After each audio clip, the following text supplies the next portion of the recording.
게이 PC방은 청취자 여러분들의 소중한 후원금으로 제작됩니다.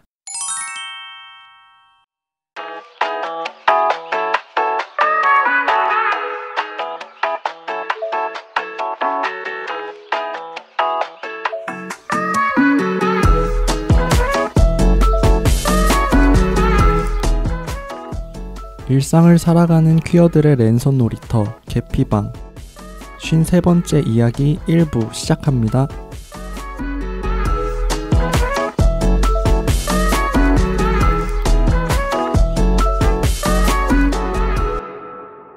안녕하세요. 안녕하세요. 저는 삼식이고요. 저는 한나고요. 저는 이지금이고요. 저는 매추입니다. 그리고 저는 허호입니다. 네, 반갑습니다. 네.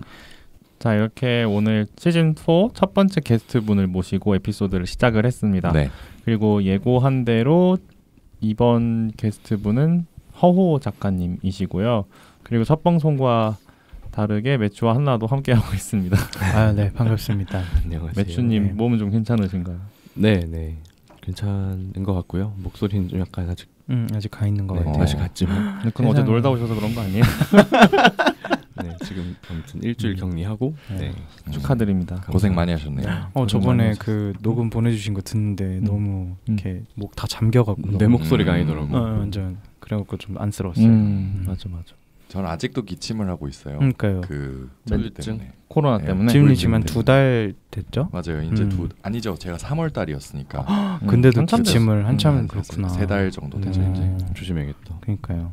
자, 그러면은 저희가 허호 작가님 이야기로 들어가기 전에 지난번 첫 방송 때 저희가 음원을 좀 보내주시면 좋겠다고 편한 아무 이야기나 녹음을 해서 보내주시면 좋겠다고 저희가 청취자분들께 공지를 드렸었는데 네.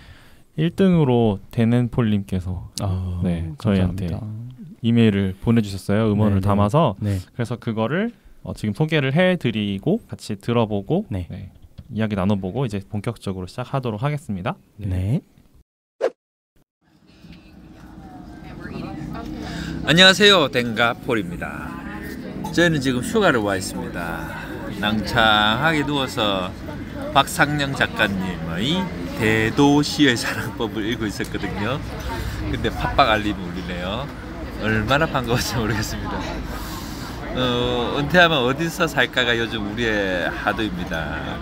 날씨 좋고 물가도 싸고 게이 라이프도 갖춰진 곳을 찾자니 지금 와 있는 포르투갈이 딱 맞다는 게 지금까지의 생각인데, 들리는 소문에 의하면 요즘 게이들의 핫 플레이스로 저 콜롬비아와 아르헨티나가 뜬다고 하더군요. 그래서 그쪽도 확인해보고 결정하려고요. 게이로 태어나서 운 좋게도 사랑하는 사람을 만났고 외롭지 않고 즐겁고 행복하게 살아왔습니다. 앞으로도 그렇게 살고 싶고요. 그런 욕심 부려도 되는 거 맞지요? 늦었지만 개피방 4주년 축하드립니다. 네 분 계속 수고 좀 해주세요. 감사합니다. 안녕. 내 사진 안 찍었어. 옆에 차 소리가 들리는데 뭘 낭창해 놓? 차 소리 들리는데 뭘 낭창하고 뭘 낭창해 놓어. 그 말이구나. 잘 들었습니다. 잘 들었습니다. 현장의 그 앰비언스가 너무 잘 들려서 되게 지금 포르투갈에 휴가를 가셨나봐요. 너무 부럽네요. 그러니까요. 요새 아르헨티나하고 남미 쪽이 좀 그런가 봐요. 되게 핫플레이스인가 보네요. 네, 그런 것 같아요. 아르헨티나라. 그쪽이 좀 물가가 저렴한 편인가요? 그쪽은 아무래도 석유도 나고 근처에서 그러니까 지금 뭐 사실 유럽 쪽은 에너지 이런 것 때문에 정신 없잖아요. 지금 전쟁 때문에도 그렇고 가스관을 끊는 바람에 지금. 그래서 오히려 그런 쪽이 더 살기 좋지 않을까 지금은? 뭐 물가도 그렇긴 하지만 좀 퀴어 프렌들리한 곳인가가 좀 궁금해서. 원래 남미가 예전부터 그랬나요? 그렇지 않나요? 몰라. 잘은 모르겠어요. 네, 저도 모르겠네요. 근데 뭐 최근에 보면 뭐 칠레나 이런 데도 이제 동성혼 법제화되고 그 예전에 아르헨티나 같은 경우는 이미 시민결합 형태로 그러니까 동성혼이 법제화되기 전부터 시민결합의 형태로 이렇게 돼 있었고 지금 그잖아요. 천주교 교황 또 아르헨티나 출신인데 아르헨티나 추기경 출신인데 그분도 시민결합의 형태를 지지를 해서 뭐 그랬다는 소리가 있었고 그래서 그때 한참 선임이라 그러나요? 근데 교황일 될 때 그런 게 약간 희망찬 얘기들이 있었죠. 네, 그거를 지지했던 사람이라서 뭐 가톨릭도 변화가 있을까 네, 했는데 뭐 근데 어쨌든 교황이 되고 나니까 가만히 있는 거 그쵸. 네, 자리가 사람을 만든다고 어쨌든 간에 그래서 제 기억으로는 그게 2010년대 중반 이야기였으니까 초중반 이야기였으니까 그 전부터 이미 됐다는 얘기는 네, 아무래도 프렌들리한 좀 그런 분위기가 있다고 봐야겠죠. 네, 그렇군요. 저는 데넨폴님 말씀 중에서 가장 좋았던 게 네. 이렇게 욕심 부려도 되냐 이런 파트 있었잖아요. 맞아. 괜히 네. 찡했어. 네. 저도 어쨌든 지금 운이 좋게 같이 있는 사람도 만나고 여기 있는 분들 다 그렇잖아요, 사실. 네. 우리 호스트들 중에서는 그래서 잘 살고 있네요, 다들. 그렇게 욕심 부려도 될 것 같아요, 그죠? 네네네. 그리고 참 데넨폴님 항상 들어주시면서 뭔가 댓글도 가끔 남겨주시고 네네. 그리고 또 후원도 많이 해주셨는데 네. 목소리를 들은 건 처음인데 그러니까요. 목소리가 되게 활기가 넘치셔가지고 네. 듣고 있으니까 되게 기분이 좋아지네요. 네. 보내주셔서 정말 감사합니다. 너무 감사합니다. 재미있게 그리고 코로나 조심하셔서 휴가 잘 마무리하시고 돌아오시기 바랍니다. 이렇게 이 정도 길이로 편하게 음원을 녹음해서 보내주시면 네, 저희가 이렇게 짤막하게 소개해드리고 또 이제 같이 감상도 나누고 그러는 시간을 가지면서 방송을 진행하도록 하겠습니다. 네, 감사합니다. 감사합니다. 제가 1편에서 저희 시즌 첫 방송 녹음편에서도 보내드렸지만 그냥 여러분들의 목소리를 담는 시즌이 좀 됐으면 좋겠다 이런 생각이 많이 들어서 네. 최근에 다큐 같은 것들을 보면서 그런 생각이 들더라고요. 다큐. 네, 뭐 영상 다큐든 아니면 음성으로 담긴 뭐 인터뷰든 그런 걸 보니까 그 사람이 그냥 그 순간의 모습들을 그냥 잘 담아놓은 거잖아요. 사실 우리가 살면서 우리 스스로의 모습을 담는 거나 뭐 그런 거 누군가 내 모습을 담아주는 순간들이 별로 없잖아요. 맞아요. 연예인이나 셀럽이 아닌 그렇죠. 이상 사실 그렇게 담기긴 쉽지 않아요. 맞아요. 최근에 또 이효리 씨 나왔던 서울 체크인에서 보니까 최근에 또 사진전 하셨었잖아요. 맞아요. 근데 이게 이효리 씨도 잘 몰랐던 그 24년간의 그 포토그래퍼들이 찍어놓은 그 사진들을 이제 전시회를 하는 걸 보니까 저렇게 나의 어떤 한순간의 모습을 담아놓는 거나 목소리를 담거나 어쨌든 나를 박아놓는다는 것 자체가 약간 되게 드문 일이겠구나 싶더라고요. 그래서 그런 생각 때문에 이렇게 여러분들의 저희는 이제 목소리 매체니까 음성 매체니까 네. 알겠습니다. 네. 너무 길어질 것 같군요. 약간 먹금하는 그런 아니 그게 아니라 마무리를 못하고 계신 것 같아서 어떻게 마무리를 해야 되나 고민하시는 것 같아서 네. 녹음본 들을 때 진짜 길게 녹음을 했구나. 저요? 하다 보니까 그리고 실제로 보낸 거 6분 몇 초였던 것 같은데 그 두 분이 어쨌든 같이 티키타카 하면서 녹음하셔서 재밌게 들었어요. 아무튼 편집본을 보냈더니 저 침대에서 녹음했냐고. 너무 티나더라고요. 누워서 딩글딩글하면서 녹음한 게 근데 너무 사실 티나가지고. 그 부스럭거리는 건 저희 둘이 딩글거린 게 아니라 고양이들이 왔다 갔다 하면서. 아니 어쨌든 누워서 이러고 했을 거 아니야. 그러니까 목소리가 딱 누워 있는 목소리더라고. 누운 건 아니고 약간 그 삼각백에 이게 둘이 기대갖고. 네 어쨌든 죄송합니다. 진지하게 하시라고요. 방송 하루 이틀에? 네, 어쨌든 앞으로 사연 많이 보내주시면 감사하겠습니다. 네, 감사합니다. 감사합니다.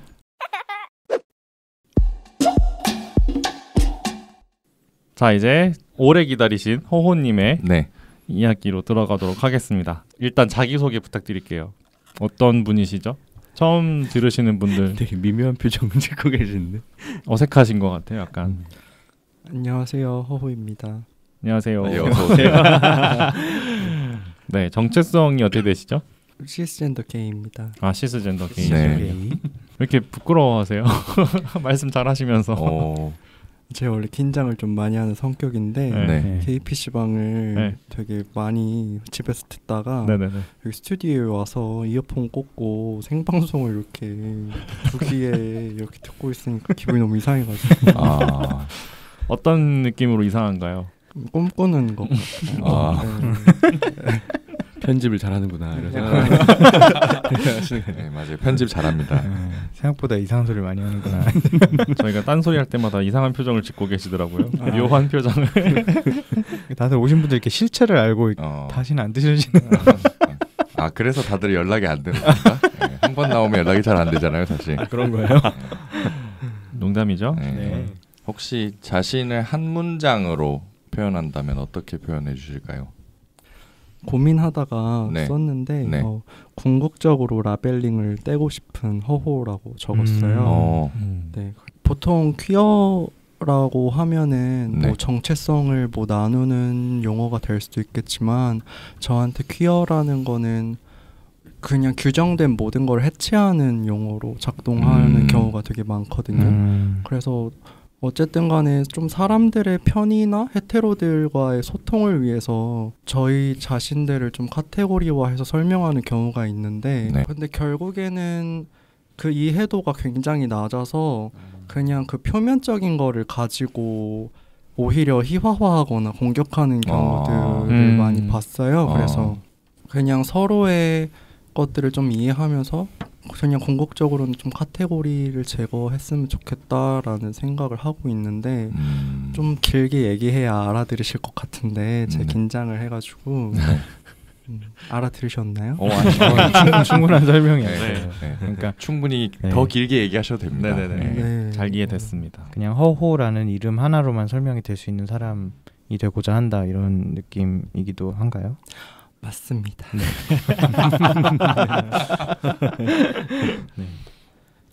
그리고 아마 제목으로 적혀 있긴 하겠지만 저희가 모신 오늘 허호님은 예술을 하시는 작가, 미술 작품 활동하시는 그런 작가님이시고 이제 그거를 참고를 하시고 들어주시면 좋을 것 같아요. 자, 먼저 본격적으로 들어가기 전에 개피방을 아까 되게 많이 들으신다고 해주셨는데 언제 많이 들으세요? 작업하실 때 뭐 많이 들으시나요? 네, 전 보통 팟캐스트 같은 경우는 집에서 보통 작업실에서 재소치를 하거나 이렇게 그림 그릴 때 되게 적적하고 외롭거든요.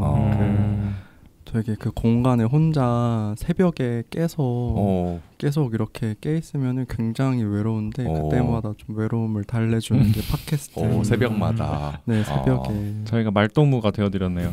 네, 되게 좋아요. 되게 좀 북적북적하고 좀 외롭지 않고 그리고 외롭다고 해서 친구를 부르면 귀찮고 짜증나고 네, 저는 좀 바운더리가 필요한데 듣다가 싫으면 약간 좀 그냥 꺼버릴 수 있는 팟캐스트. 네, 좀 적당히 서로의 바운더리를 잘 지키는 친구 같은 느낌이라서 아주 잘 듣고 있습니다. 맞아요. 저도 약간 집에서 잡일하거나 좀 그럴 때 그냥 단순 노동할 때 팟캐스트를 많이 듣는 편인데 뭔가 공간이 차는 느낌이라 그런 좀 뭔 말인지 이해가 되네요. 적적함을 채워주는. 맞아요. 적적함을 채워주는 거죠.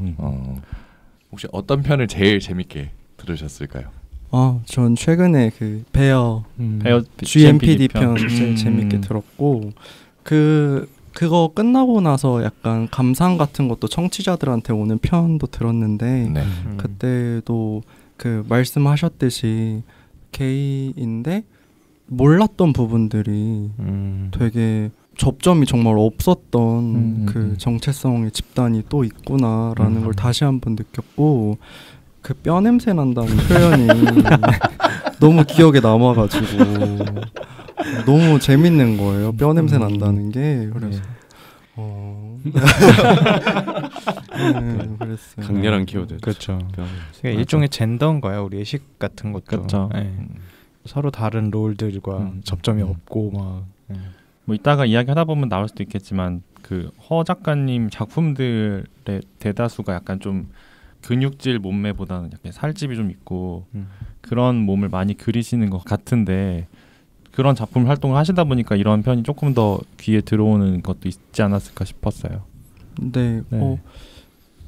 그렇기도 하고 일단은 좀 항상 게이, 성소수자, 퀴어 이런 이야기 할 때 좀 기초적인 이야기들을 항상 하는 것 같거든요. 그러니까 사람들을 계속 이해시키기 위해서.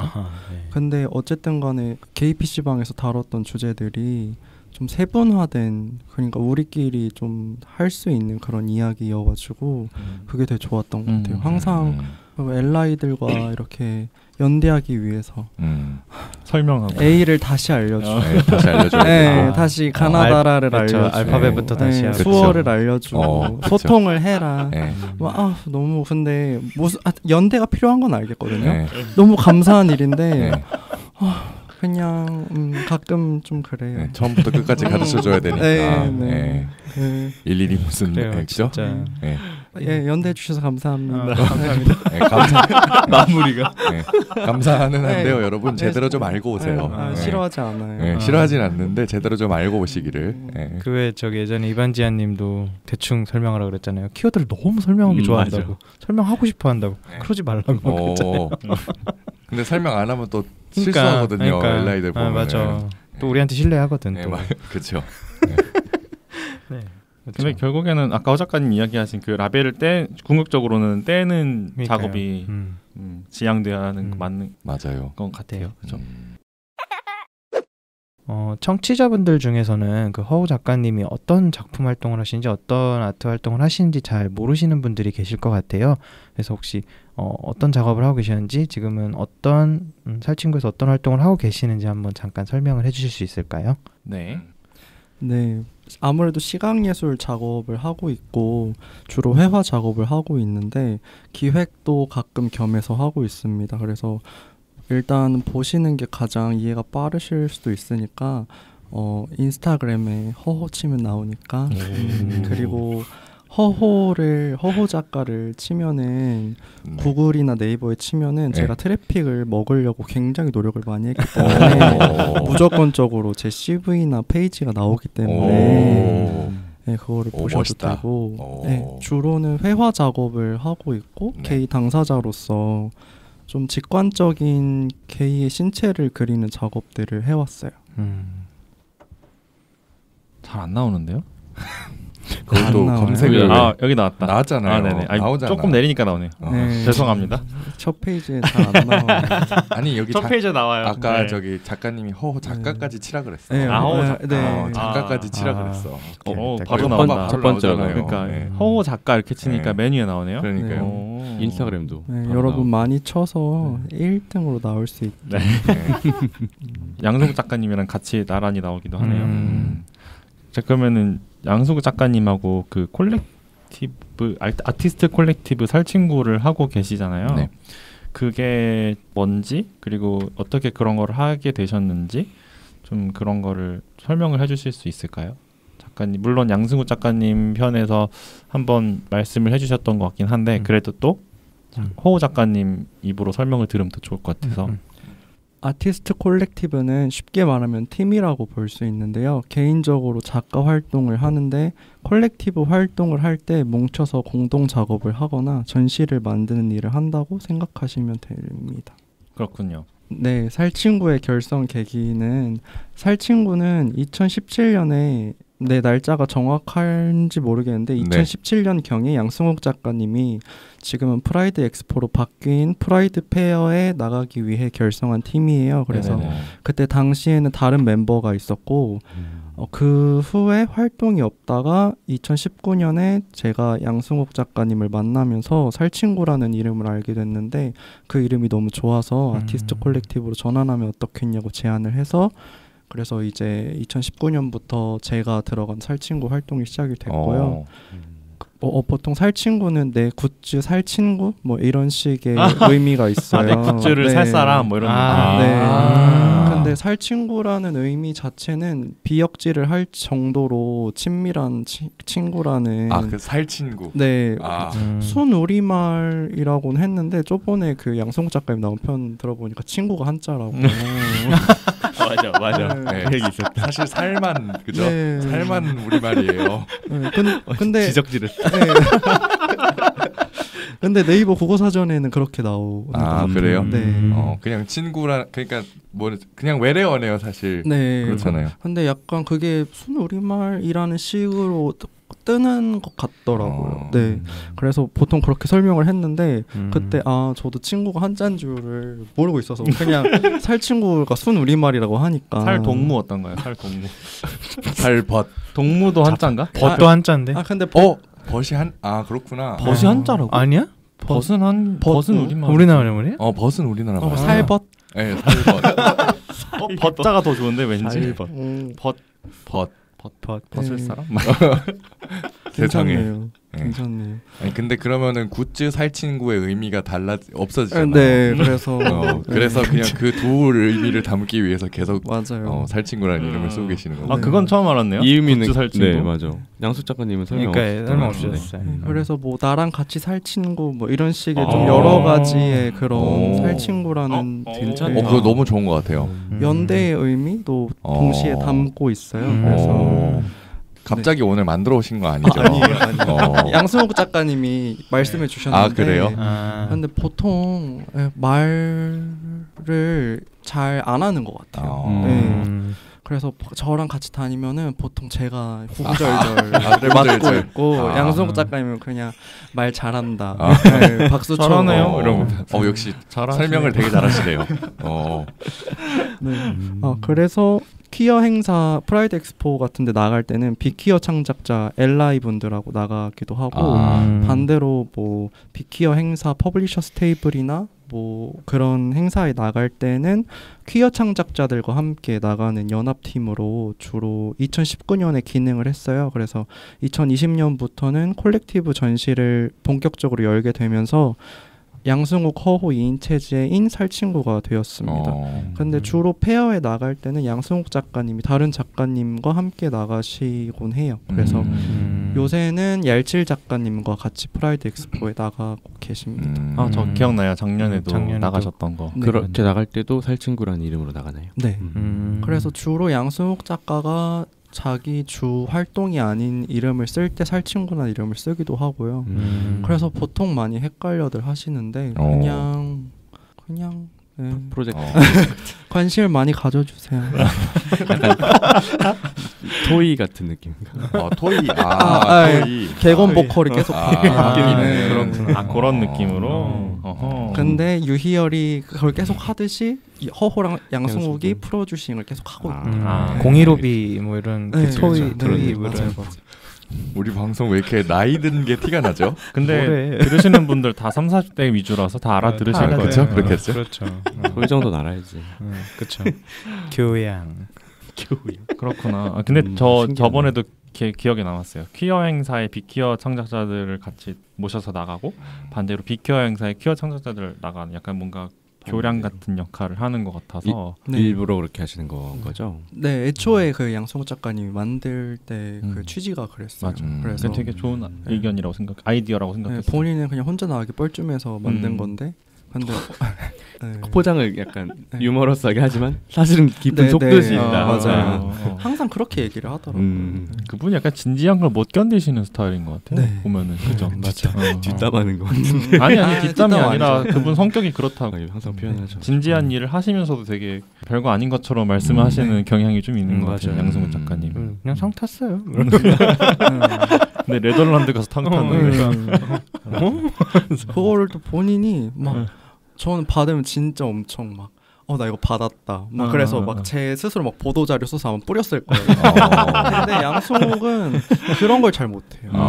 그래서 정말 대단한 상이었는데 정말 그러니까. 받은 거를 거의 모르는. 저희가 듣기에도 대단한 상 같았는데 너무 그러니까 세상에 별거 아닌 것처럼 말씀하시네요. 매니지먼트가 필요하다. 진짜. 그렇죠. 진짜 매니지먼트가 필요해요.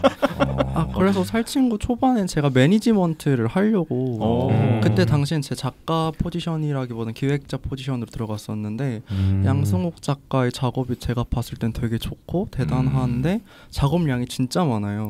저희가 알고 있는 퀴어 작업 말고도 되게 많은 작업들이 있는데 그거를 어떻게 아카이빙하고 보여줄 수 있을까 생각하다가 살친구란 인스타 페이지가 초반에는 양승욱 작가의 기존 활동들을 다 아카이빙하는 형식으로 진행이 됐었어요. 그래서 트래픽을 점유하는 건데 그래서 보통 인스타에 올리면 구글에 뜨고요.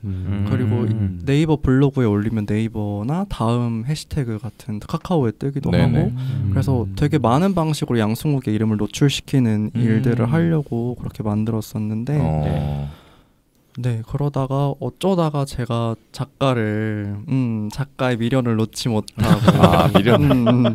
미련인가요? 네, 미련이었죠. 그래서 전시를 해보니까 역시 나는 작가를 해야겠다. 나는 그림을 그려야겠다. 그래서 근데 어쩌다 보니까 둘 다 하고 있는데 네. 기획이 더 어려울 때도 있고 그 기존에 하는 작업 활동이 더 힘들 때도 있고 그래서 보통 작업이 빡친다 하면은 기획을 좀 어떻게 해보기도 하고 그냥 좀 그 에너지가 조금씩 다른 것 같아요. 두 가지 이렇게 조절하면서 하고 계시는 네. 거죠. 작가와 기획자를 어쨌든 이렇게 오가면서 하는 왜냐하면 기획 말씀을 해주시는데 네. 갑자기 이렇게 표정이 이렇게 싹 변하면서 굉장히 진지하게 이렇게 딱 말씀을 하시더라고요. 그래서 옆에서 보는데 역시 전문성을 발휘하는 사람이 역시 멋있다. 네.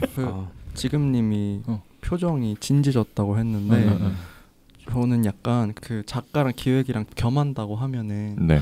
보통 좀 가볍게 생각한다고. 아 그래요? 그렇게 네, 다들 그렇게 할 수도 있다고 혼자 스스로 생각을 해서 아무도 뭐라고 안 했지만. 네, 아무도 뭐라고 안 했지만 작가만 하는 사람이 아니다 이런 네, 식으로. 그래서 기획도 하는데 근데 좀 기획자만 하시는 분들의 전문성이 또 따로 있잖아요. 그래서 웬만하면은 얘기할 때 최대한 꼬투리 안 잡히게. 꼬투리 안 잡히게. 네, 인식이 다르구나. 네, 근데 옆에서 들었을 땐 충분히 전문성이 있어요. 네, 저희가 보기에도 열심히 하고 있습니다. 네. 전시도 기획하셨고 직접 또 개인전도 하셨고 네. 두 직함을 다 말씀하셔도 충분히. 네, 맞아요. 예쁘게 봐주세요. 네. 어쨌든 여기 앉아 있는 사람들은 예쁘게 보고 있습니다. 감사합니다. 제가 하나 질문을 드려볼게요. 호 작가님 이제 나오셔가지고 프로필이나 이제 블로그 같은 거 저 들어가서 쭉 봤는데 그 중에 깜짝이라는 전시의 주제가 좀 인상적이었거든요. 근데 그때 주제 선정을 하시게 된 계기나 뭐 과정에서 드셨던 생각 같은 것들 좀 들어보고 싶습니다. 이 전시가 저희 방송에서 한번 홍보를 해드렸던 전시 맞죠? 맞아요. 네, 삼식님께서 네, 아주 골저스한 목소리로 네, 설명을 해주셔가지고 보러 갔었는데 재밌었어요. 감사합니다. 네, 제 첫 개인전이었고 작년 2021년 9월 7일부터 12일까지 청년예술청 화이트룸에서 열렸는데요. 유튜브를 제가 진짜 자주 봐요. 네. 유튜브나 틱톡, 인스타, 트위터를 번갈아 가면서 24시간 하거든요. 번갈아 가면서 네, 24시간. 제가 정말 심각한 인터넷 잠은 안 주무시나? 네, 잘 안 자요. 네, 그러다가 한번 자면은 하루를 자고. 아 정말요? 네, 약간 미친 사람처럼 정말 고자극에 미쳐가지고. 네, 정말 고자극. 네, 고자극 삶을 살고 있는데. 저자극이 아니라 고자극. 네, 그래 틱톡을 한번 지웠는데. 제가 인스타 릴스랑 유튜브 쇼츠를 미친 듯이 보고 있는 거예요. 결국은 비슷한 플랫폼이라서 여기 올라오는 게 여기도 올라오고. 근데 좀 다른 게 릴스나 유튜브 쇼츠 같은 경우는 본 게 계속 떠요. 그렇죠, 맞아요. 근데 틱톡은 정말 무작위에 영상들이 계속해서 안 본 것들이 뜨거든요. 알고리즘이 좀 다른가 보다. 네, 그래서 틱톡이 정말 고자극의 끝이군요. 네, 그래서 이럴 거면 그냥 틱톡을 보자. 틱톡을 보자. 네, 그냥 저 자신을 인정하고 다시 틱톡을 열심히 보고 있는. 그렇죠, 인정하는 건 굉장히 중요한 일이에요. 네. 근데 보통 유튜브에서도 그 깜짝 카메라를 되게 많이 봐요. 근데 거기서는 주로 몰래 카메라란 말을 쓰는데 제가 그 옛날에 옛날부터 많이 쓰던 단어. 네, 별로 안 좋아하는데 근데 거기에 뭐 딱히 모르는 사람들이 보통 몰래 카메라라고 아직 몰카라고 많이 써요. 근데 몰카라는 단어 자체가 되게 우리나라에서 수출한 되게 불명예적인 단어잖아요. 맞아요. 그렇죠. 그 대명사로 그 쓰잖아요. 대문자로 MOLKA로 쓰잖아요. 네, 그래서 웬만하면 안 썼으면 좋겠어서 근데 아직도 그렇게 쓰고 제가 그걸 또 쳐보고 있는데 여러분 제가 그 MOLKA를 본다는 건 아니고요. 유튜브에 그 깜짝 놀래키는 그거를 보고 있는데 한마디 장난을 치는 거잖아요. 네, 그게 진짜 유튜브 초창기 때부터 그 한국 사람들이 유튜버를 많이 하기 전에 해외에서부터 그게 되게 초창기 때 유튜브 콘텐츠 중에 하나였어요. 네. 프랭크라고 하죠. 네, 프랭크 vs 프랭크도 되게 많이 봤고. 저도 그거 봤었어요. 네, 뭐 그런 유의 카메라를 되게 좋아하는데 그 남성 유튜브 그 개그팀들이 주로 그런 걸 많이 하는데 게이몰카라는 제목을 단 영상을 보게 됐어요. 근데 게이몰카? 그래서 이게 뭐지? 하고 봤는데 그 이성애자 딱 봐도 헤테로인 남성 개그팀이 주로 쓰는 소재인데요. 그래서 그들이 생각하는 동성애자를 규정해놓고 지인을 좀 놀래키는 행동을 하는 거예요. 그래서 성추행을 하거나 뭐 웬만한 게이들은 진짜 절대 입을 것 같지 않은 조악한 호피무늬 팬티를 코끼리까지 이렇게 나와 있는 네, 성인용품점에 가면 그걸 누가 입어? 저는 주변에 게이들이 입은 걸 본 적이 한 번도 본 적 없어요. 네, 저의 스테레오타입일 수 있지만 게이들은 세련 그 자체고 제가 만났던 50대 게이분도 오지범을 입으세요. 네, 약간 취향이 좀 다를 수는 있는데 그렇다고 해서 이런 좀 삼각 그 호피무늬 그런 축축한 그런 느낌이 나는 걸 세상에 네, 본 적이 없거든요. 네, 그죠. 뭐 좋아할 수도 있는데 네, 뭐 일반화하지 않을게요. 네, 네. 입을 수 있어요. 네, 입을 수 있는데 근데 그 사람들이 그거를 뭐 게이의 약간 표면처럼 이렇게 쓰는 게 되게 불쾌하더라고요. 그래서 근데 그거를 보고 있으면 식이 되는 사람이 있어요. 네, 잘생긴 사람이 있어요. 아, 잘생긴 사람이 꼭 있어요? 네, 그래서 그걸 계속 보게 돼요. 기분이 나쁘지만. 네, 되게 언피시한 걸 알면서 고자극이니까. 고자극이니까. 이래서 남성에는 저주라고. 네, 되게 아무 생각 없이 보고 싫어요를 누르면서 그걸 계속 보고 있는 싫어요를 누르면서. 뭐가 저주라고요? 남성애가 저주라고. 맞아. 남성애가 저주인데. 네, 그래서 그거를 보면서 이거를 제가 거기서 느끼는 호모섹슈얼한 부분이나 좀 로맨틱한 부분들이 있었어요. 그래서 예를 들면은 이거를 하는 팀들이 되게 오랜 시간 합을 맞춰온 개그팀이에요. 그래서 막 서로 막 티키타카가 굉장히 잘 맞고 막 반찬 투정을 부려요. 그러면은 막 욕을 하다가도 그 반찬을 해서 주고 그 장난을 심하게 치다가도 서로를 되게 각별히 챙기는 장면들이 보이거든요. 저는 그게 오히려 게이에 가깝다는 생각을 했어요. 네, 그런 끈끈한 관계가 오히려 게이에 가깝고 저들이 하는 거는 가깝지 않다. 그래서 그 사람들이 만들어낸 표면적인 것들을 되게 호모섹슈얼한 회화로 그냥 환원을 시켜버렸고 그래서 거기 나타나는 관계가 가깝지 너네가 하는 건 아니야. 그러니까 너네가 게이가 되라. 약간 이런 식의 전도를 확 바꿔버리는 너무 회화를 그렸죠. 기발한 상상이라고 저는 생각을 했어요. 그걸 보면서 게이 흉내를 낼 거면 아예 게이로 바꿔버려줄게. 약간 이런 마음으로. 네, 근데 또 거기에 반나체가 굉장히 많이 나와요. 아, 반나체가. 네, 막 훌렁훌렁 막 버섯에 끼고 막 팬티 바람에 고자극을 만들어야 되기 때문에. 네, 그래가지고 제가 봤을 때 너무 서비스인가? 아, 서비스. 네. 그래 뭐 불쾌하긴 한데 눈으로 소비해줄게. 뭐 이런 그런. 이거 좀 원피시한가? 아니, 솔직한 마음. 네, 그럼요. 네, 뭐 보라고 만들었으니.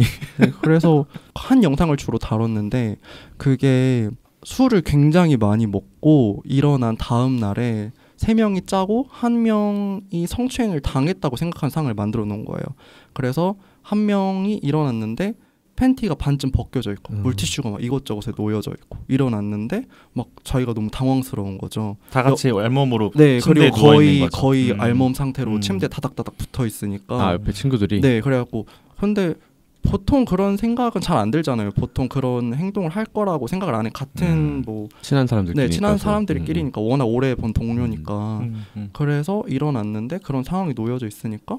좀 멍한 거죠. 근데 일어났더니 막 그런 대사를 치는 거예요. 막 턱이 너무 아프다. 막 엉덩이가 엉덩이가 너무 뭐 아프다. 근데 엉덩이가 아프다. 뭐 이런 턱이 아프다 이 말을 하니까 너네가 턱이 아플 일이 뭐가 있어. 뭐 나 커 보이지도 않는데. 그 정도 아닌 것 같은데. 안에 보이는 개피방은 방송 심의 규정을 준수합니다. 여러분 죄송합니다. 네, 그래가지고 그랬죠. 아, 영상이 약간 그런 식으로 흘러가는 그래서 거구나. 그거를 되게 분노하면서 좀 소비하다가 그것들을 초 단위로 다 끊어가지고 캡처를 해서 마음에 든 연출을 따와가지고 그림을 그렸어요. 주로 그 영상에서 가져오신 거군요, 그죠? 네, 그래서 전시를 보신 분은 알겠지만 그 시퀀스들이 좀 이어지는 느낌을 받거든요. 그래서 그 한 영상에서 주로 많이 따왔기 때문에 그런. 저는 그 영상을 봤어요. 네. 그 이전에 우연히 봤는데 하호 작가님 전시를 갔는데 그 영상을 소재로 했다고 해가지고 저는 그 영상이 머릿속에 저도 기억에 남아 있었는데 그 영상을 떠올리면서 이렇게 그림을 보니까 되게 묘하더라고요.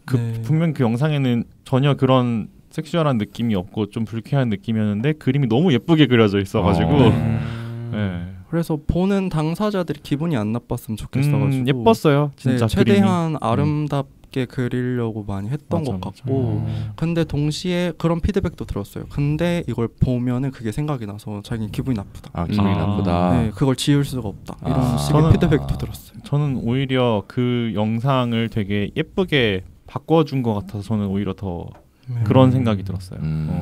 그러니까 거기서 이제 게이들 혹은 퀴어들 간의 그런 관계 거기서 발생하는 그런 헤테로들이 연기하는 그 지점 말고 거기서 드러나는 호모섹슈얼리티를 어쨌든 딱 잡아놓는 거잖아요. 그래서 참 좋은 것 같아요. 근데 전 궁금한 게요. 1초마다 그 캡처를 이렇게 뜨셨다고 그랬잖아요. 근데 그거는 어쨌든 그 똑같은 크기일 거 아니에요. 근데 그거를 그러면은 여러 작품으로 만들어가지고 캔버스로 뭐 어떤 거는 크게 어떤 거는 작게 이렇게 나타낼 거냐. 혹시 그런 크기의 기준이 있을까요? 크기를 선정하는? 크기의 기준은 그때 당시에는 제가 돌아가신 할머니 집을 작업실로 쓰고 있어가지고 친척들이 양해를 구하고 쓰고 있는데 거기서 보통 제사를 지내요. 그래서 명절 때마다 친척들이 들이닥치거든요. 그래서 여러분 제가 실명을 까고 활동하는 오픈리 게이 작가긴 하지만 놀랍게도 친척들한테는 아직 커밍아웃을 하지 않은 상태라서 제가 정말 모르실까요? 아니면 모른 척 하시는 건가요? 저는 근데 실명을 쓰고 하고 있다 보니까 뭐 알려면 알고 모르면 모르고 뭐 관심이 있으면 알겠지. 근데 관심 없으면 모르겠지. 그냥 그렇게 생각을 하는데 근데 어쨌든 간에 제가 좀 직접적인 표면을 그림을 그리는 사람이어서 그것들을 친척들한테 노출시키고 싶지가 않은 거예요. 그리고 보통 저는 제 그림을 완성되지 않은 상태에서 남한테 보여주는 걸 굉장히 싫어하기 때문에 그래가지고 그거를 친척들이 왔을 때 한 방에 우르르르 몰아놨거든요. 그래서 좀 이동이 쉬운 사이즈로 보통 많이 그려서 이번 전시 때는 보통 소품이라고 불리우는 좀 작은 사이즈에 많이 그렸고 주로 막 크게 그리라는 소리 많이 듣는데 크게 그리고 싶어요. 근데 작업실이랑 공간이랑 그 캔버스 커지면 커질수록 되게 비싸요. 그리고 그걸 놓을 공간도 없고요. 그래서 그런 소리 하실 거면은 저한테 1,000원씩 주시면 감사합니다. 그럼 저 할 수 있어요. 노력해볼게. 맞아. 한 A3 정도 사이즈 많았던 것 같아요. 그 전시 때. 그게 아무래도 좀 보관이 편해서 근데 바꿔야죠. A3면은 50 한 9호에서 10호? A4 두 장이 A4 두 장. 이 정도. 네, 그렇죠. 어쨌든 여러분들 1,000원씩 아니면 작품을 구매하시고 이제 그런 말씀을 해주시면 그 깜짝 전시에 너무 예쁜 그림이 마음에 드는 그림이 한 2점 보여서 이거 혹시 구매할 수 있냐고 물어봤는데 사람 보는 눈이 다 비슷한지 이미 팔렸어. 찜했다고 누가 그랬다고. 그 전시에서도 하셨구나. 그림들도 팔릴 거라고 생각을 안 했거든요. 그리고 청년예술청 자체가 판매 갤러리가 아니에요. 그러다 보니까 뭐 수수료도 없고 거기에 대한 안내를 받은 적이 아예 없는데 그 오셔서 구매하시겠다는 분들이 계셔서 주로 지인분들이긴 했는데 아예 모르시는 분도 오시기도 했고 그래서 판매를 어찌저찌 하긴 했는데 근데 하고 나서도 현타가 좀 왔어요. 왜요? 제가 5달을 방 안에만 처박혀가지고 24시간 울면서 그림을 그렸는데 번 돈이 100만 원이야.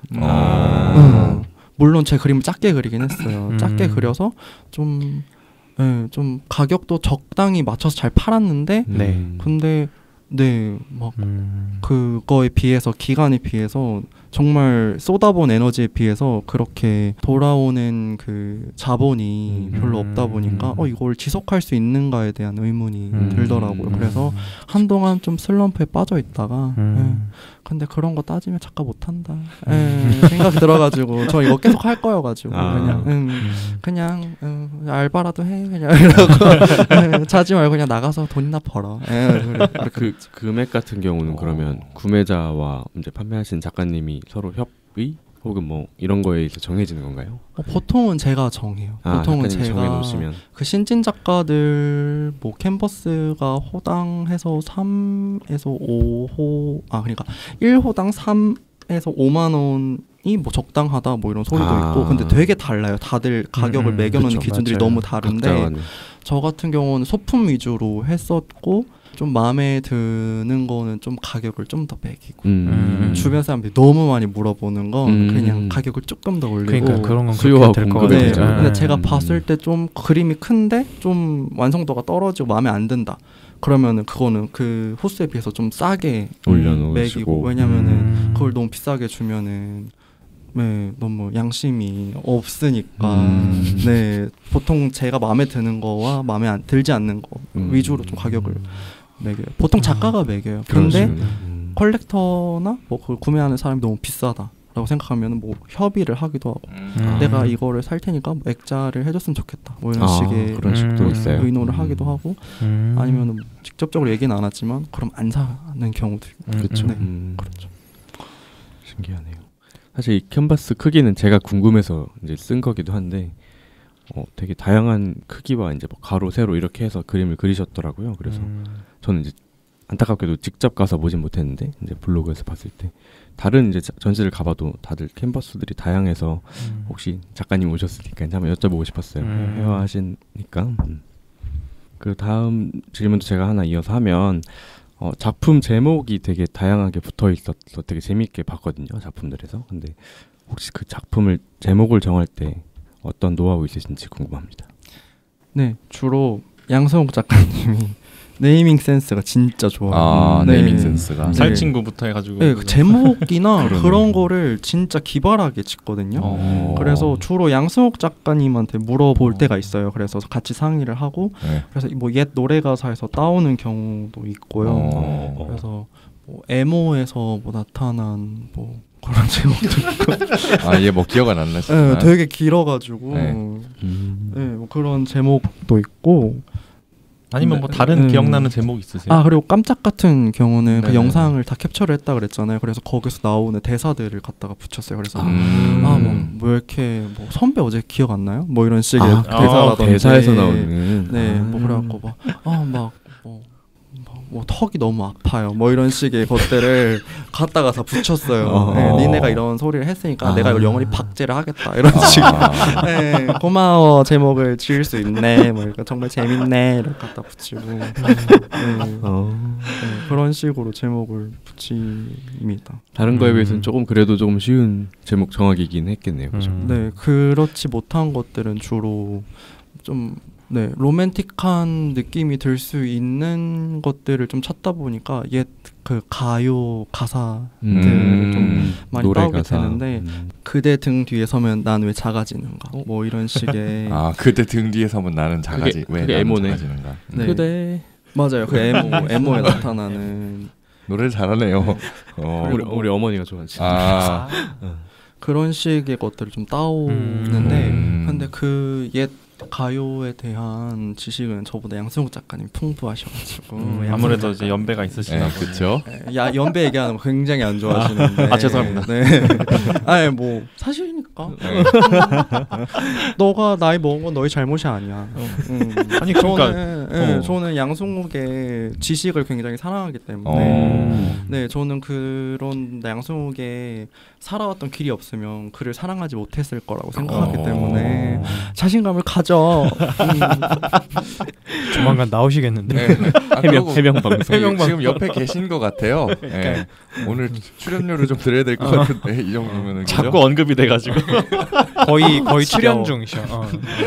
근데 옛날 가요에서 따오신 이유가 특별히 있을까요? 뭐 요즘 가요도 사실 들으신 노래들이 있을 거 아니에요.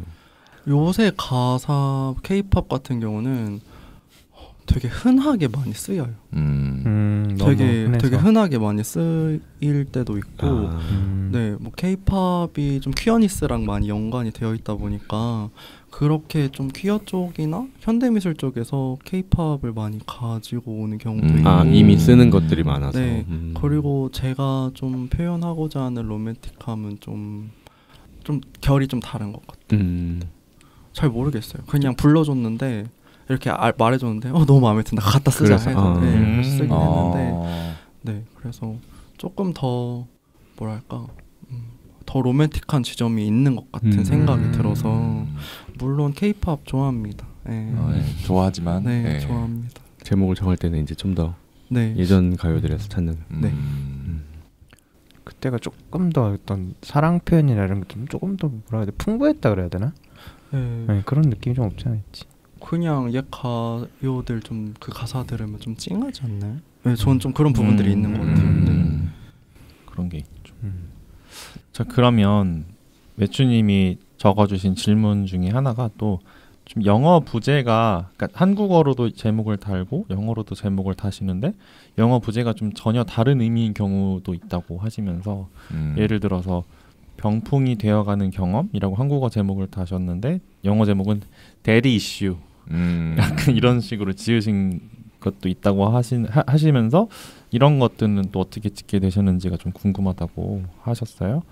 네. 그 Daddy Issue 이 병풍이 되어가는 경험은 제가 2019년에 했던 단체전에 썼던 그 에세이를 같이 비치해놨었어요. 그래서 네.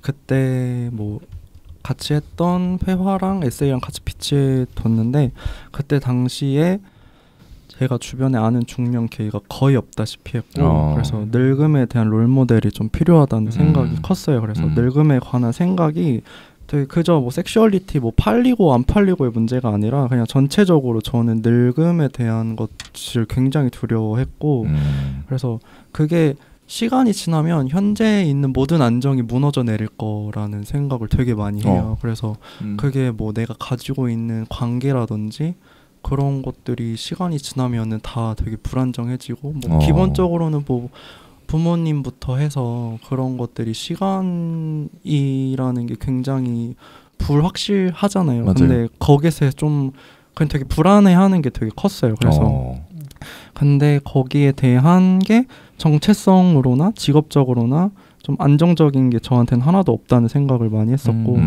그래서 좀 당시의 생각에 저에게 뭐 지금도 좀 동일한데 그 늙음에 대한 롤모델이 필요하다는 생각을 되게 많이 했었고 네 근데 그게 웬만하면은 같은 성 정체성을 가지고 살아온 선배 퀴어였으면 좋겠다는 생각을 많이 했던 것 같아요. 그런데 네 그래서 그때 당시의 생각과 경험을 위주로 처음 게이 커뮤니티에 대한 생각을 얘기했던 건데 되게 그 주변에 저는 그때 친구가 없었거든요. 진짜 완전 친구가 없던 시기였어요. 제가 2019년부터 작가 생활을 시작했기 때문에 근데 그거를 보러 와주신 조금 저보다 선배 게이 뭐 퀴어 분들이 와서 되게 싫어했어요.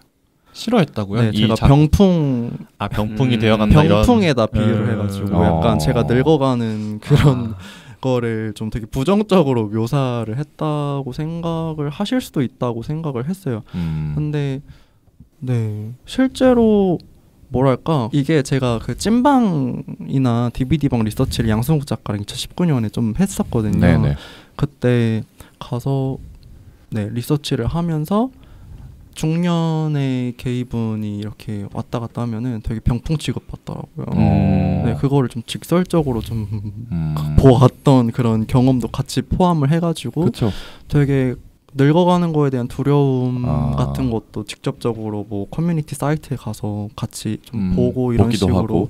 해서 제 그런 두려움과 같이 해서 이렇게 갖다가 쓴 건데 네 지금 보면은 좀 굉장히 부끄럽기도 하고 좀 지금과는 좀 달라진 생각들도 있고 그래서 전시라는 게 그때 당시의 생각을 좀 기록할 수 있어서 내가 걸어온 길을 확인할 수 있어서 좋기도 한데 그거를 수정할 수 있는 방법이 없는 거예요. 이미 한번 나갔으니까. 네, 그게 동시에 굉장한 단점이라는 그럴 수도 있겠네요. 들어요. 어쨌든 몇 년이 지나고 그거를 그 전시를 처음 이렇게 기록을 보는 누군가는 이 작가는 이렇게 생각하네라고 현재 생각으로 생각을 할 테니까. 네, 제가 이때 그림도 너무 마음에 안 들어가지고 손님이 오면은 변기에 머리 쳐박고 죽고 싶은 거예요. 네, 저 이때 보러 갔었던 것 같은데 무학파출소에 오셨었죠. 맞죠, 갔었죠. 꾸준한 기억나요. 네, 저를 키우셨습니다. 키웠다고 하기에는. 근데 되게 중요한 지점인 것 같아요. 우리도 그죠? 맨날 그런 고민 많이 하잖아요. 맞아요. 그래서 우리도 중년의 퀴어분들을 한번 방송에 모시고 싶다고 계속 생각은 하는데 또 적절한 게스트분을 찾지 못해서 그냥 이러고 있는데 아까 적합한 게스트 어쨌든 찾기가 쉽지가 않아요. 선뜻 오시겠다는 분이 잘 안 계시기도 하고 근데 또 마침 오늘 음원 보내주신 댄콜님께서 그 굉장히 좋은 롤 모델을 보여주시고 계신 것 같아서 뭔가 공교롭게 또 주제에 맞네요. 오늘 방금 말씀하신 주제랑. 그래서 사실 그런 게 되게 필요한 것 같아요. 잘 살고 있는 중년 분들의 어떤 모습 꼭 그렇게 살지 않더라도 우리도 내 나름대로 행복을 찾고 살 수 있겠다. 그런 어떤 희망 같은 거를 줄 수 있는. 언젠가 이제 저보다 한 5살, 4살 많은 형들이랑 얘기를 할 때 그런 얘기를 했었어요. 그러니까 인터넷 세대 거의 첫 세대들이잖아요. 지금 저희보다 그 정도는 그러니까 제 나이 기준으로 한 8호에서 한 8, 7 사이의 형님 분들이 이제 인터넷으로 나와서 크루징을 하기 시작한 약간 더위 아니요? 약간 많이 보여지기 시작한 그러니까 카페를 벗어나서 이제 어플리케이션이나 이런 것들에서 되게 많이 트위터나 이런 데서 비춰지게 되던 시기에 거의 첫 세대들이기 때문에 본인들이 뭘 하고 뭐 30대가 돼서 어떤 삶을 살고 있고 어떤 생활을 보여주는 게 되게 영향이 클 수도 있겠다 그런 생각을 한 적이 있다라고 이렇게 얘기를 하신 적들이 있었거든요. 맞아요. 왜냐하면 트위터 안에서도 지금도 그런 얘기 하잖아요. 20대 우리 게이 여러분들은 30대가 대체 어디 갔냐? 왜 내 주위엔 30대가 없을까? 그 이후에는 살아있기는 한 거냐? 이렇게 묻는 사람도 있어서 그래서 제 애인이 트위터에다가 그 당시에 이제 제가 20대 후반이었어가지고 30대 게이 20대 후반 남자친구랑 지금 데이트한다 이렇게 적어놓은 적이 있었어요. 그래서 그런 아무래도 여러 부류겠죠. 그러니까 30대가 돼서 직업이 이제 좀 안정적이면은 아무래도 그냥 자기 자신의 안전한 울타리가 있는 사람들이면은 그냥 그 사람들하고 이제 좀 안주해서 지내는 경향도 있고 아니면은 동시에 이제 진짜 그 물론 이 제목 별로 안 좋아하신다고 했지만 약간 병풍이 되어가는 어쨌든 그런 과정 중에 있는 거잖아요, 사실. 그러니까 약간 그런 아주 복합적인 것 같아요 보면. 근데 뭐 한편으로는 저는 레즈비언 커플은 반면 좀 중년의 커플이라거나 뭐 그런 분들을 심심치 않게 볼 수 있는 것 같거든요. 특히나 인권 활동하시는. 그렇죠. 많이 보이죠. 레즈비언 뭐 전문직들 주로 계시긴 하지만 그분들을 보게 되는 경우가 많은데 게이는 상대적으로는 좀 적은 것 같아서 계신데 분명히 계시긴 하지만 좀 적은 것 같은 것도 아마 그런 마음이 들게 하는 것 중에 하나가 아닌가 싶은 마음입니다. 근데 어렵긴 할 것 같아요. 게이들은 약간 이제 이너서클화 되는 게 더 많은 것 같아요. 아무래도 30대 저도 사실 약간 지금 그렇게 돼가고 있고. 왜 그럴까? 저 그럼 허우 작가님한테 궁금한 게 하나 있는데요. 당시에 찐방이나 아니면 DVD방 같은 섹스가 중심이 되는 그 공간을 취재하시게 된 계기가 있었을까요? 네. 그때 2019년에 2018년인가 동성캉캉이라는 전시가 있었어요. 그때 양승욱, 규킴, 박진희 그리고 유성원 작가, 섭버 작가님으로 해가지고 열렸던 4인전이었는데 그게 DVD방하고 찐방 같은 그런 크루징이 일어나는 공간들의 뭐 PL들의 이야기도 동시에 유성원 작가님이 같이 가지고 오시기도 하고 그런 뭐 글로리홀이나 뭐 그런 것들이 나타나는 화장실이나 뭐 그런 공간들이 나타나는 전시였는데 그때 당시에 양성욱 작가님이 찐방이나 DVD방을 좀 취재를 하고 싶다고 해서 같이는 못 가고 그렇게 있다가 2019년에 DVD방을 양성욱 작가님하고 같이 갔었어요.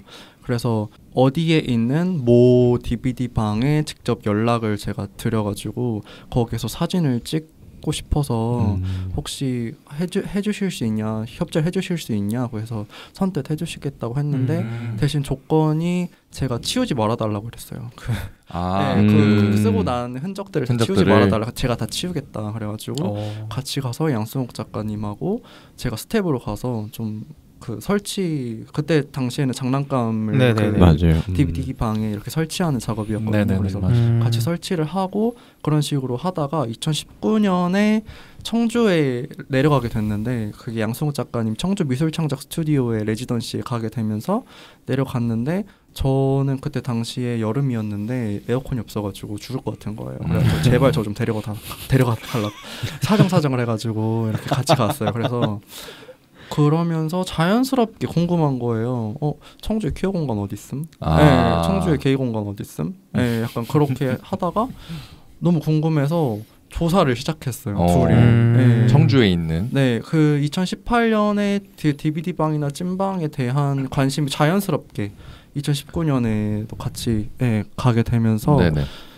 네, 그래가지고 청주에 있는 공간들을 직접 청주에 있는 퀴어들을 리서치를 인터뷰를 하기 시작했고 거기서 나온 단서들로 출발을 해서 그래서 청주에 제가 알기로는 지금 바가 게이바 하나 남아 있고 그리고 일반 사우나인데 네 게이들이 많이 가는 근데 그렇죠. 일반 사우나 갈수록 그게 불이 밝아지고 있는 옛날엔 되게 어두웠는데 그런 공간이 있고 그래가지고 네 그냥 되게 자연스럽게 그리고 좀 궁금하잖아요. 다들 한 번씩 궁금한 것 같아요. 그래서 찐방이나 DVD방이 대체 어떤 곳인지 너무 궁금하잖아요. 그래서 갔는데 진짜 별거 없어요. 저도 그때 그 전시를 봤던 기억이 있어요. 19년에 그 동성강탕 전시를 가서 봤는데 사실 뭔지 모르고 양승욱 작가님 하신대 이래서 가서 봤었는데 주제가 그쪽이어가지고 되게 좀 오 이러면서 봤던 기억이 납니다. 네. 같이 그때 기획을 하셨었던 거군요. 아니요, 전 기획 아니고 그냥 옆에서 그냥 구경하셨어요. 도와주셨어요. 네, 촬영 도와주시고 네, 그냥 양승욱의 스텝으로 들어갔고 그때 당시에 그냥 작가와의 대화를 제가 MC를 봤어요. 아 맞아, 그러셨다랬지. 맞아. 그 정도. 저는 못 가본 게 너무 아쉽네요. 그러니까 그 작가님들, 그러니까 양승욱 작가님들과 허 작가님들 없고 전시회를 하실 때마다 제가 되게 암흑기에 있는 지인들이 너무 많아서 특히 저번에 깜짝 전시하실 땐 제가 진짜 취직 직전에 이제 막 여기저기 막 넣고 면접 보러 다니고 이럴 때라서 너무 가고 싶은데 막 못 가고 그랬거든요. 다음 전시는 꼭 가보세요. 네, 다음 전시는 꼭 가겠습니다. 가장 기억에 남으시는 전시가 있을까요? 본인 전시 혹은 뭐 다른 작가의 다른 작가 것도 뭐 그런 것들. 네, 아까 얘기 이어서 그 나온 개인전? 30대 이후에 게이 어디 있느냐 그 질문들이 정말 뭐 2020년, 지금 22년이죠? 네, 맞아요. 벌써 2022년이에요. 근데도 30대 게이 어디 갔냐고 하잖아요. 그래서 저희가 여전히 쌀친구로 양승욱 작가님이 제가 이제 30이 됐고 양승욱 작가님이 저랑 10살 차이 나는데 정확한 나이는 말씀드리지 않을게요. 나이 얘기하는 거 싫어하니까. 그래서 3040이라는 전시를 열었거든요. 되게 힘주어 말씀하시네요. 3040 이러시면서. 기분 탓입니다. 3040이라는 전시를 열었는데 그게 30대 이후에 게이는 어디 있느냐라는 물음에 답하기 위해서 저 같은 경우는 게이 커뮤니티에 4050 게시판에 글을 올려서 전 작가인데요. 제가 그림을 그리고 싶습니다. 해서 모은 40대부터 50대 후반까지의 모델들을 직접 만나서 누드 크로키 드로잉을 한 작업들을 걸었고요. 양승욱 작가 같은 경우는 그 트위터 뭐 3개나 뭐 커뮤니티에 올라오는 갤러리에 좀 그 게이들이 보통 희망하는 몸에 자기의 얼굴을 합성하는 그리고 게이 DVD에 나타나는 그 표지에 자기 얼굴을 합성하는 그런 작업을 했어요. 그래서 그 합성을 하기 위해서 되게 많은 각도에서 사진을 찍어야 돼요. 표정도 따라하고. 그러게요. 거기에 맞는 레퍼런스를 보여주기 위해서 그 과정들을 드러내는 것도 같이 하고 그리고 익명 게시판에 30대 이후가 되면 어떻게 하지에 대한 실시간의 그 반응들이 올라와요. 그래서 뭐 내가 뭐 40이 되면은 뭐 나가 죽어야 되나부터 해서 막 40대 되면 바텀 어떻게 해 언니 막 이런 식의 글이 올라온단 말이에요.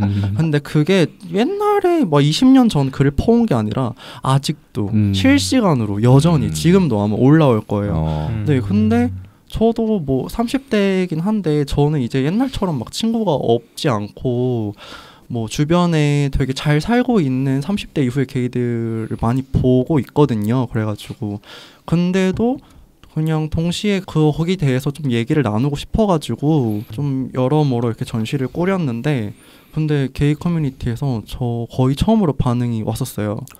그래서 이 전시 되게 좋은 전시인 줄 알았는데 내가 이걸 보니까 전시 오지도 않았어요. 전시 오지도 않고 그냥 감상문 하나 읽으시고 네, 약간 내가 뒷방 늙은이가 된 것 같아갖고 나가 죽어야 될 것 같다. 나 지금 너무 잘 살고 있는데 근데 저희가 그 얘기를 하고 싶었던 거거든요.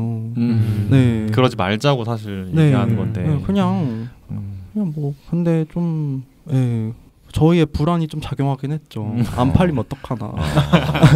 그렇게 좀 작용하긴 했는데 근데 뭐 그런 반응이 있어가지고 그리고 직접적으로 저희 페이지에 와가지고 그런 것도 있었어요. 뭐 인간동물원 그거를 갖고 와가지고 뭐 대상화를 한다. 맞아. 그거. 네. 네, 대상화를 한다. 그래가지고 이렇게도 보시는구나. 근데 뭐 그것 예술이라는 게 그렇잖아요. 보는 사람에 따라 또 감상이 다른 거긴 한데 근데 약간 조금 더 의도를 좀 더 생각을 해주셨으면 좋지 않았을까 하는 아쉬움이 지금 사실 감상을 들으면서 느끼는 건 30대 이후나 40대 이후의 게이들이 약간 양가적 감정이 살짝 있는 것 같아요. 왜냐하면 제가 지금 사실 허우 작가님께 드리고 싶었던 질문 중에 하나가 뭐였냐면 섹스란 게이에게 그럼 과연 정말 무슨 의미일까? 몸이란 정말 게이에게 무슨 의미일까? 이 지점이었거든요. 근데 30대 이후에 그러니까 팔리지 않는다는 것 결국에는 무언가를 단념해야 된다는 것을 의미하거든요, 사실. 그렇죠. 자기가 관리를 하지 않는 이상. 그렇죠. 되게 상실감 같은 네, 상실감. 박탈감이죠. 그렇죠. 네. 그런데 여전히 뭐 40대 돼서 바타면 어떻게 해? 약간 아까 그 이야기도 그렇고 결국에는 하고 싶지만 할 수 없는 무언가 혹은 할 수 없다라기보다는 계속 이제 그러니까 이쪽 용어로 말하면은 팔리지 않는 것에 대한 미련인 거죠, 사실은. 두려움과. 네. 그러면서도 동시에 30대 이후가 되면 아까 말씀드렸던 것처럼 좀 이너서클화가 그러니까 아는 친구들만 만나게 되고 좀 그런 울타리화가 진행이 되잖아요. 그럼 난 여기에 안주해서 어쨌든 잘 살고 있다라고 하는 이런 굉장히 이중적인 메시지가 좀 담겨 있는 것 같아요. 그래서 좀 뭐라 그래야 될까? 과연 그러면 30, 40대 이후의 게이들에게 있어서 잘 산다는 게 뭔 의미인가? 무엇일까? 이 지점을 좀 고민하게 하는 게 아닌가라는 생각이 좀 들었거든요. 그러게요. 그럼 잘 사는 건 뭘까? 이런 거. 그렇죠. 네, 저도 그래서 일부러 커뮤니티 글을 올렸거든요. 그러니까 일부러. 제 주변에 친구들은 있는데 그러니까 선뜻 해주시겠다는 분이 계셨어요. 근데 저는 보통 저희가 쓰는 커뮤니티에 커밍아웃 하지 않은 사람들이 굉장히 많이 있잖아요. 그래서 그런 분들을 좀 만나보고 싶었고 제 주변에 없는 분들 제가 모르는 분들을 좀 만나보고 싶어서 만난 분들이 정말 다 지점들이 달랐고 근데 너무 그냥 잘 살고 계시고 그래가지고 잘 살고 계시네 그래 뭐 별거 없다 그냥 그 나이 뭐 상관없다 네, 그냥 그런 생각을 좀 많이 했어요. 근데 동시에 계속해서 그런 불안은 계속해서 올라오고 있고 게시판에 그럴 수밖에 없는 것 같아요. 그래서 그걸 동시에 이렇게 뒀던 거거든요. 근데 그 글을 그대로 받아들이시는 분들이 계시더라고요. 그래갖고 네 그때 그런 반응들이 올라왔다는 거를 양승욱 작가님이 아마 어디 올리셨던 걸로 기억해요.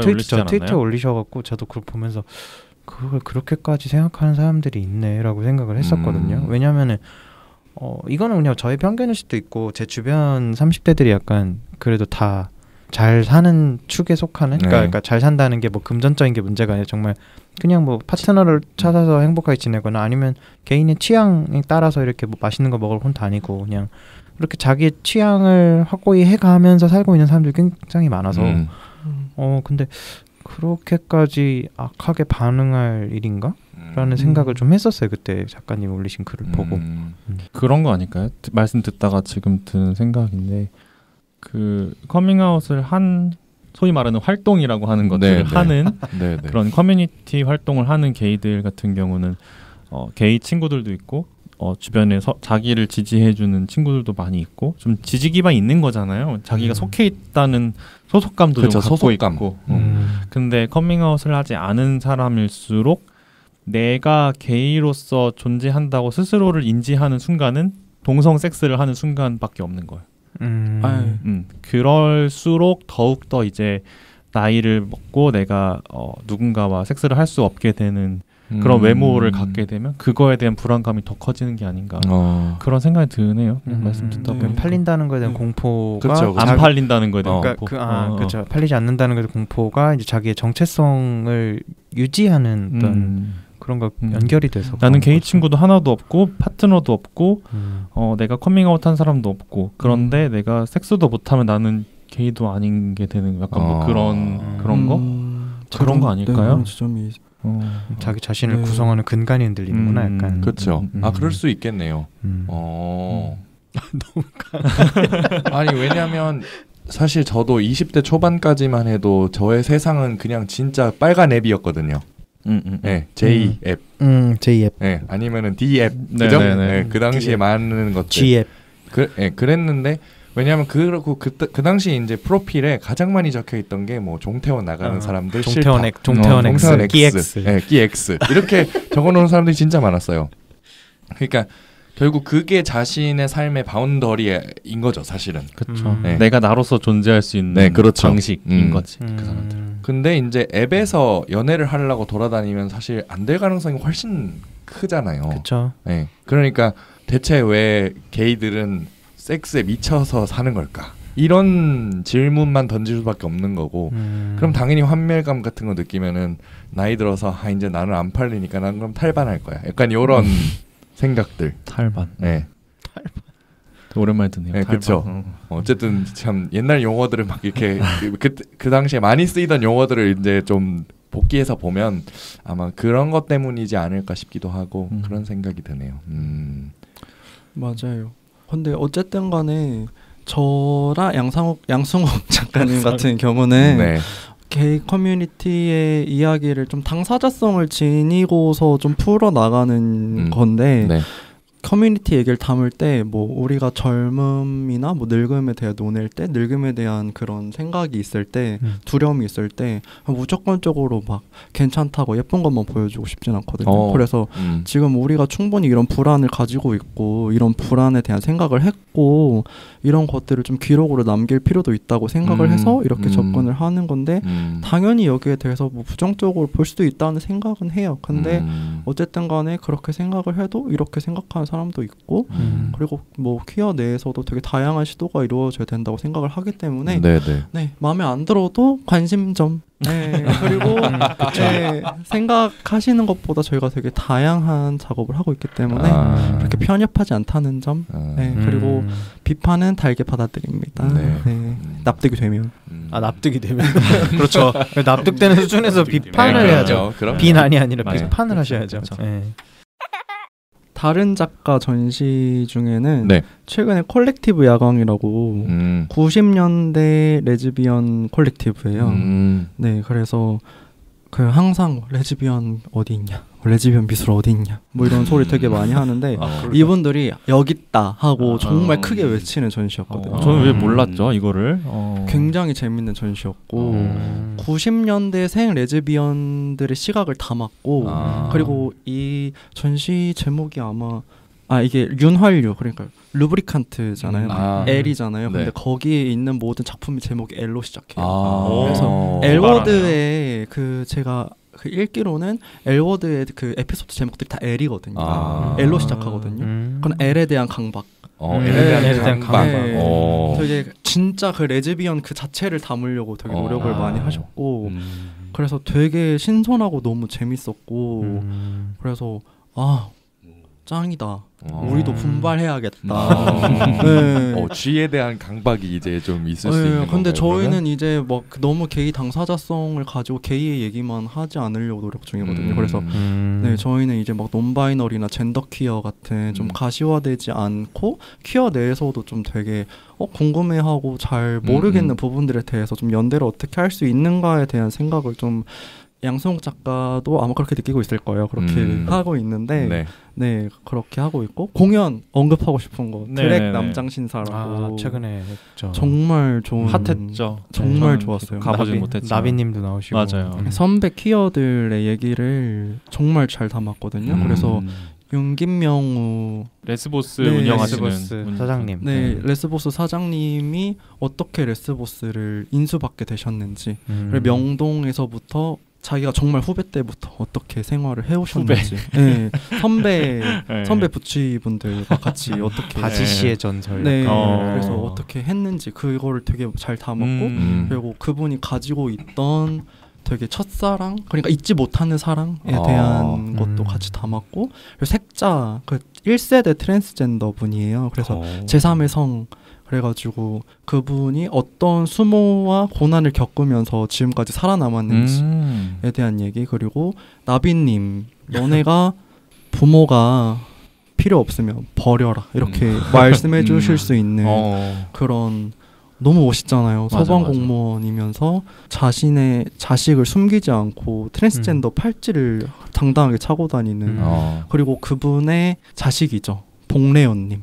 봉래연님이 지금은 제가 알기로는 바이젠더 맞아요. 네, 바이젠더라고 했는데 그분의 얘기도 같이 이렇게 진행이 돼요. 그래서 그거를 정말 정말 잘 담아냈고, 이게 작년에 세종문화회관에서 첫 공연이 있었거든요.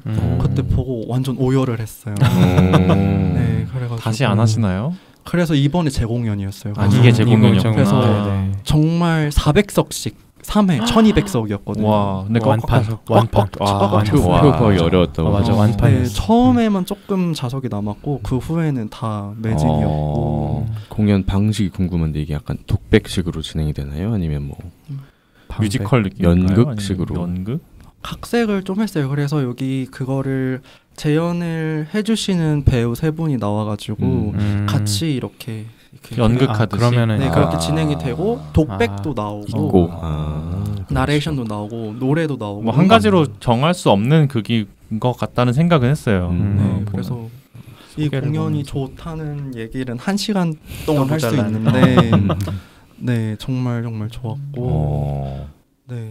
근데 보통 이런 공연은 레즈비언 분들이 많이 소비하시고 게이 분들은 많이 없더라고요. 그래가지고 좀 더 같이 보면 좋겠다, 네, 이런 생각을 많이 했어요. 그래서 굳이 막 당사자성이 얘기가 아니더라도 어쨌든 퀴어 전체의 얘기니까 그냥 또 해줬으면 좋겠는데 또 해주세요. 그러게요. 또 하신다면 꼭 보러 가겠습니다. 네. 그 생각이 나네. 한결님이었나가 그 한결님이 그러셨던 것 같아요. 그러니까 나비님을 잘 키운 부모, 잘 키운 트랜스젠더 부모 공연에 올렸다고. 반대로. 네, 반대로. 맞아요. 키운 트랜스젠더 부모. 레오님도 그렇게 얘기해요. 나비 소장을 내가 키웠다. 네, 이렇게 얘기하시는 걸 본 것 같아요. 네, 저희 이제 1부가 굉장히 길었어요. 네네. 시간이 얼마 안 남아서 이제 1부 마지막 질문을 드려보도록 하겠습니다. 네. 전시를 앞두고 있는 이제 활동이나 이제 뭐 앞으로 계획 중인 뭐 그런 전시가 있으시면 좀 말씀해 주시겠어요?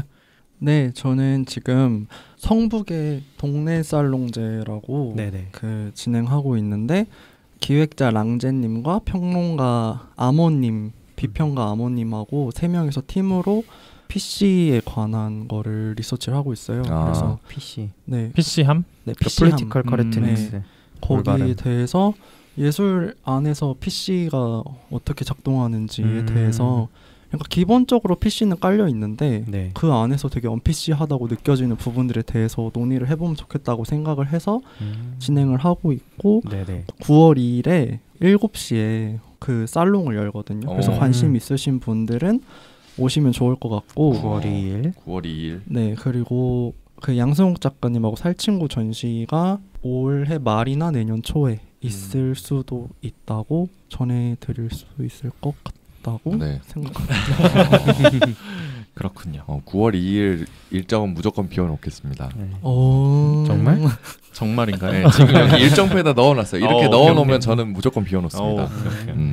그 혹시 자세한 정보를 어디서 확인할 수 있을까요? 제 인스타그램 프로필 링크에 들어가시면 그렇군요. 그 동네 살롱제 신청하기 탭이 있어요. 네, 그래서 그거 보시면은 그 행사 자체가 이번에 되게 재밌는 게 많아요. 그래서 네. 이번에 페미니즘, 장애, 퀴어 그리고 예술 유통까지 해가지고 그거를 되게 어우르는 주제가 많으니까 성북에서 하는 활동에 관심이 많으신 분들은 누가 와도 상관이 없거든요. 그래서 같이 얘기를 나눌 수 있어요. 편하게 의견 나눠주시면 너무 좋을 것 같으니까. 네. 이거 미리 신청을 해야 갈 수 있나 보죠? 네, 미리 신청을 해주시면은 그 인원수 파악에 도움이 되기 때문에 네, 그리고 미리 신청을 네 하시는 게 좋을 것 같습니다. 진짜 지금 보고 있는데 정말 7월 15일부터 시작한 뭔가가 되게 많네요. 네. 다양한 행사들이. 네, 그리고 성북에 재밌는 게 되게 많더라고요. 그리고 얼마 전에 그 성북에서 그 트레셜리 팀이라고 그 팀이 지금 성북 퀴어 지도를 만들고 있는데 성북에 있는 뭐 퀴어를 좀 환영하는 공공장소들을 담는 지도를 만들기도 하고 이번에 퀴어한 장소 만들기 튜토리얼을 했어요. 그래서 이번에 홀릭, 한채윤 그리고 루이님하고 그리고 정률 그 띵동의 정민성님까지 해가지고 그분들이 와서 그 강연을 해주셨는데 그게 보통은 저는 그런 행사를 갈 때 다 성소수자들 친구가 많이 와가지고 다 또이또이한 친구들이 오겠구나 생각을 했는데 헤테로 분들이 되게 많이 온 거예요. 그래요? 그래서 의외로? 그 성북에서 공간을 운영하거나 뭐 목사를 준비하고 계시거나 네, 정말 그 기관에 좀 뭔가 있으신 분들이 와서 퀴어 프렌들리한 공간에 대해서 공부하고 싶다. 오셔갖고 성중립 화장실에 대한 필요성을 같이 논하고 네, 청소년 퀴어한테 필요한 게 무엇인가에 대해서 논하고 그래서 저 되게 너무 좋아서 성북에 이런 활동들이 많이 있으니까 관심 가져주시면 좋을 것 같습니다. 네. 안내 감사합니다. 성북구에 너무 관심이 없었네요. 제가 성북구에 있는 학교를 다니고 있는데 아무것도 몰랐어요. 저도 최근에 알았어요. 그렇군요. 네. 9월 2일에 뵙겠습니다. 네. 감사합니다. 다시 한번 말씀드리면 궁금하신 분들은 허호 작가님 인스타 들어가시면 프로필 링크 있습니다. 네, 거기에 보시면 자세하게 정보를 보실 수가 있네요. 네. 저 링크를 그 저희 방송 소개란에다가 에피소드 소개란에 같이 올려드릴게요. 네. 자, 그러면 1부는 여기서 마무리를 해야 될 것 같고요. 2부에서는 이제 조금 더 범위를 넓혀서 퀴어 예술계 전반에 대한 이야기들을 한번 나눠보도록 하겠습니다. 네. 이야기 들려주신 허우님 감사하고요. 감사합니다. 네, 들어주신 분들도 감사합니다. 2부도 들어주세요. 사랑해요. 네, 2부에서 뵙겠습니다. 2부에서 뵙겠습니다. 감사합니다. 감사합니다. 안녕.